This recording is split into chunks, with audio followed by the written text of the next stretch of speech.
আমরা দেখে থাকি যে প্রতিবন্ধী ব্যক্তিদের নিয়ে সবাই কাজ করে, কিন্তু সাথে নিয়ে কেউ কাজ করে না।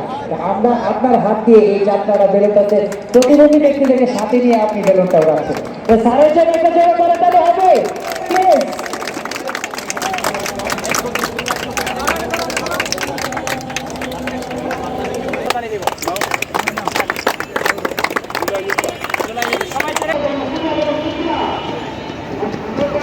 শাহিন তো ফার্স্ট হয়ে গেল।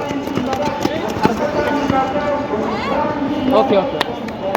ভালো ব্যাটিং করছিলেন বাংলাদেশের বোথ 50 ওভার্স ফরম্যাটে এবং টি20 ফরম্যাটে ফিনিশারে খুব ভালো কাজটা করছেন। বাট এই সিরিজে বা এশিয়া কাপে জাকিরের কাছ থেকে প্রত্যাশিত ব্যাটিং আমরা দেখতে পাইনি। হয়তো অফ ফর্মে থাকার সময় অনেক সময় টেকনিক্যালি স্লাইড চেঞ্জ হয়, সেটা তো তাকে একটু সমস্যা ফেলছে, because is very good at hit on long on and long of.